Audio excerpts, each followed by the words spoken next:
Well, hello everyone, and welcome back to Mission Log. My name is Jason Gilbert, and I want to take a moment just to say thank you to all the people who watched my first video last week on Star Trek's very first pilot episode called The Cage. I received a lot of good feedback, and I received some constructive criticism from my fellow Trekkies out there, and I just want you to know that I truly appreciate it from the bottom of my heart, and I really hope that you enjoy this week's video. Now, as I mentioned last time, the network felt that The Cage was a little too cerebral, and so they rejected it. So a new pilot was written, and the network accepted this, and Star Trek, the original series, was born. Now, today we're going to take a close look at this second pilot episode called Where No Man Has Gone Before. This episode actually appears as episode 3 in the air dates. However, it was indeed the second pilot that was written, and I felt that it made more sense to discuss it here because some of the series' key characters are not in this episode. The uniforms are different. The bridge is different. Where No Man Has Gone Before was written by a man named Stanley A. Peoples. It was directed by James R. Goldstone, who would go on to direct one more original series episode later called What Are Little Girls Made Of? And it was produced by the series creator, Gene Roddenberry.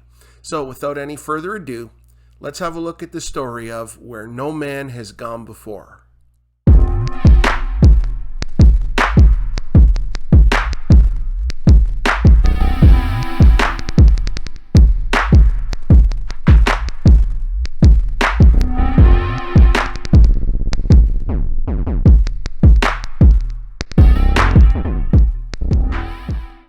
The episode begins with the USS Enterprise flying through space. Now, I have been watching this on the Paramount Plus streaming service, which has the remastered edition of the original series. And I just want to say right off the start here that the remastered edition looks absolutely amazing.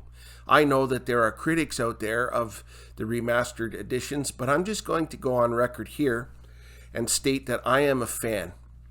And it is here where we hear the very first captain's log from Captain Kirk. The stardate is 1312.4, and in the log he explains that the ship is picking up a recorded distress signal from a ship that went missing about 200 years earlier. We then see Kirk and Spock playing a game of three-dimensional chess. And this is the first time we see this, and of course this game is going to show up numerous times throughout the original series. The game is interrupted by a crew member who picks up the source of the distress signal, and it is a small object that is only 1 meter in length. Kirk orders it brought aboard the ship with the transporter.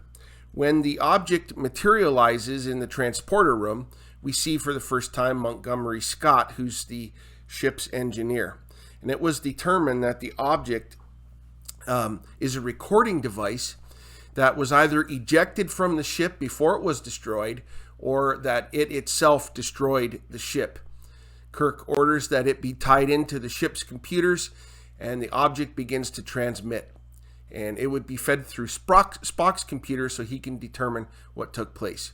And at this point, for the very first time, we see the iconic opening sequence with Kirk saying, "Space, the final frontier." Gives me goosebumps every time I watch it.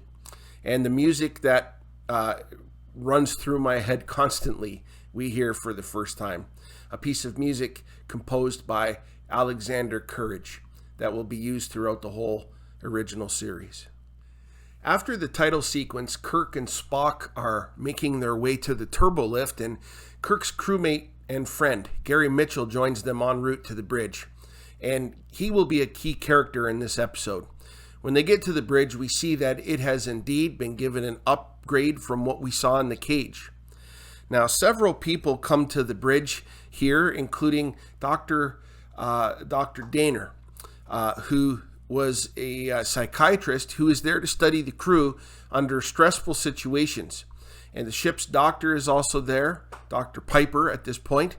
And we also see Hikaru Sulu, the ship's physicist. That will change in the rest of the series as he will become the ship's helmsman. And the uniforms are still quite different from what we normally see. Now, the helmsman tells Kirk that they are on the edge of the galaxy, and Kirk orders that they hold position. And as Kirk is discussing the readiness of his ship with the key crew people, Spock begins explaining what happened to the Valiant, the ship that went missing 200 years ago. He said that the ship went through a magnetic storm, and in an attempt to get free, the ship encountered an unknown force. The force wanted to know information about extrasensory perception in humans. And after several deaths, Spock says that the captain ordered a self-destruct of the vessel. Kirk orders the Enterprise to leave the galaxy and to explore and record their findings for the purpose of other vessels that may pass through this sector. Now, as they do, they encounter a force field.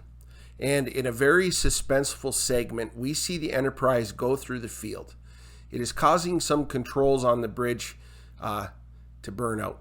A strange force attacks Dr. Daner and Gary Mitchell. Finally, the Enterprise breaks free, and it is determined that the main engines are out and that 9 people are dead.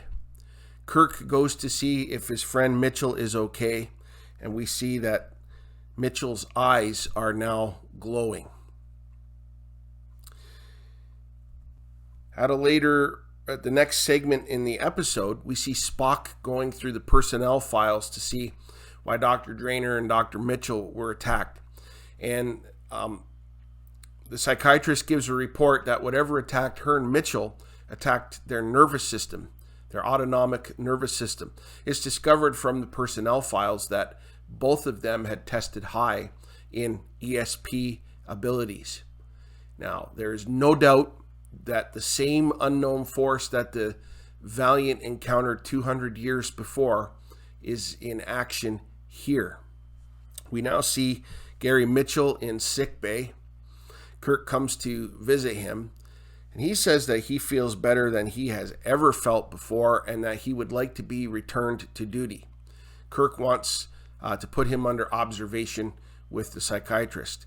Now, as Kirk leaves, Mitchell speaks with a power and an echo to his voice, and this really startles Kirk.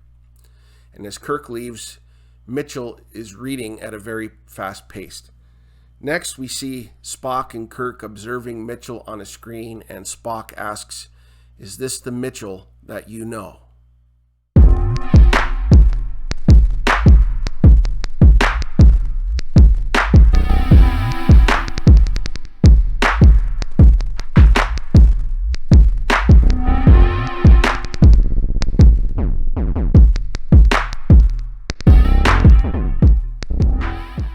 Back in sickbay, Drainer and Mitchell are having a conversation. He's discovered that he can control things with his mind. He's also discovered that he remembers everything that he sees and hears. And she tests this by choosing a random page from a random book, and he can recite it by memory. And we now see there's some chemistry between Mitchell and her. And as they are about to kiss, they are interrupted by Mitchell's friend, the ship's helmsman, Kelso. He was able to read Kelso's mind and demanded him to check a circuit to aid in the repairs of the ship. In a leadership meeting, Kirk is speaking with his staff, and Spock suggests that Mitchell is mutating into something. Scott says that bridge controls have been going on and off, and that Mitchell is behind it. And as the staff leaves, Spock stays behind and makes a recommendation to Kirk that the ship go to the nearby planet, Delta Vega, to make their repairs and to strand Mitchell there. Kirk refuses because Mitchell is his friend, and Spock says You have to kill him then while you still have the chance. Kirk says to Spock, can you act for one moment like you can feel like you've got a heart? Finally, Kirk sees the logic in Spock's suggestion and orders that the ship head to the nearby planet of Delta Vega. As the ship approaches, a repair party is sent down to the planet to repair the ship. Kirk's task is to transport his friend down there and maroon him on the planet. Now, in sickbay, Mitchell says, I am thirsty, and a cup goes over on its own, fills itself with water, and then floats into Mitchell's hand as Kirk, Spock, and Dr. Daner come in.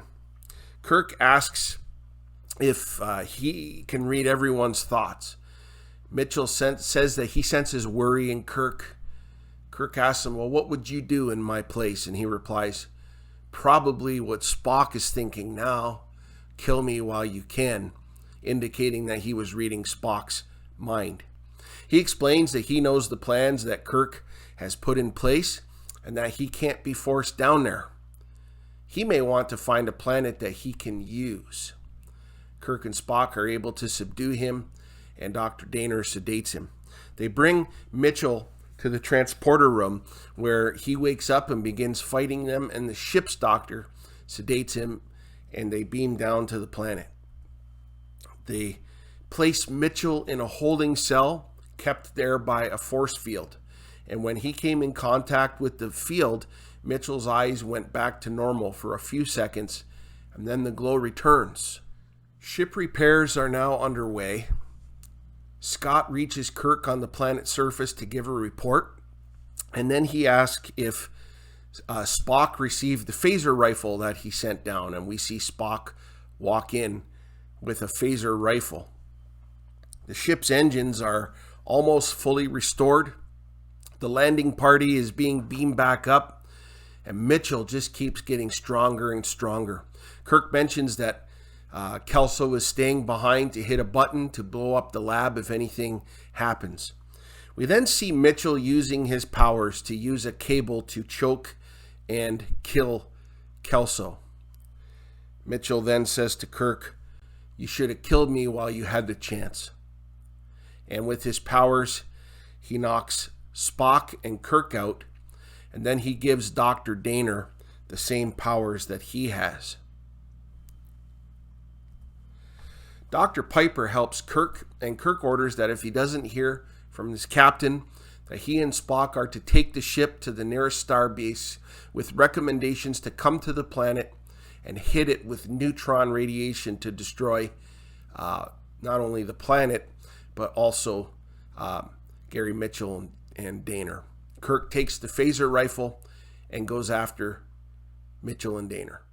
Next, we see Mitchell and Daner walking through a barren wilderness, and Mitchell uses his power to create out of nothing an oasis, godlike. Kirk encroaches on them with his phaser rifle, and Mitchell senses it. Daner says that she can see Kirk in her mind, and he orders her to go to Kirk so that she can see how unimportant humans are. Kirk pleads with her to help him, and after a discussion where Kirk tries to persuade her to hang on to being human for just a moment longer, Mitchell shows up, and we see that the phaser rifle has absolutely no effect on him. At this point, Mitchell is arranging for Kirk's death with his thoughts. He makes a grave appear, and he makes a burial stone appear with the inscription on it, James R. Kirk, which is very curious because we know throughout the series he is James T. Kirk. Mitchell uses his power to manipulate rocks to begin to fall on Kirk.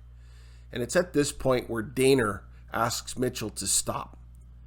Mitchell calls himself at this point a god and says that it's time for Kirk to pray to him, and he forces Kirk to his knees. Daner uses her powers to try to stop Mitchell. And they use their powers against each other. Mitchell's eyes go normal for a few moments, and they begin to fight. And it is here, for the very first time, that we see what I will call the Shatner chop. And this will become a staple in the series. Mitchell's powers return. He throws Kirk off of him, and Kirk attacks his knees. They both fall into the grave. Kirk quickly leaves. He grabs the phaser rifle, shoots the rock face, which causes rocks to come tumbling down on Mitchell in the grave, which kills him. Kirk tends to Dr. Daner, who apologizes to him, and then she herself dies. Then we see the Enterprise leaving the planet's orbit. We don't see this happening, but we infer that Kirk was beamed back to the ship. And next we see Kirk on the bridge, his wounds fixed, sitting in the chair, and he records another captain's log. This time stardate 1313.8, where he adds 2 official losses. Dr. Elizabeth Daner, where he noted she gave her life in the performance of her duties, and Lieutenant Commander Gary Mitchell with the same notation. And Kirk said that he wanted Mitchell's record to reflect that. Spock, in a moment of vulnerability, says, "I felt for Mitchell too." And Kirk says, "I believe that there is still hope for you, Mr. Spock." The ship leaves the area, the screen fades to black, and that is the end of the story. Overall, I thought that this was a very good episode. There were things about it that I liked, and of course there were things about it that I didn't like. Now, these were the things that I loved about it. Spock was more in character, where he was devoted to logic, but the struggle with human emotion was there. Shatner was great in the role of Kirk. He's a talented actor. However, I think in this episode and really throughout the series, Shatner's ego comes through quite well in the role of Captain Kirk. The story was solid. It had some good sci-fi elements. I found that the story was actually quite riveting and suspenseful. It kept you wanting more throughout the episode. I love the visual effects. In the remastered versions, it's very, very well done. Now, these are the things that I didn't like. The uniforms were terrible. They get it right in the next episode.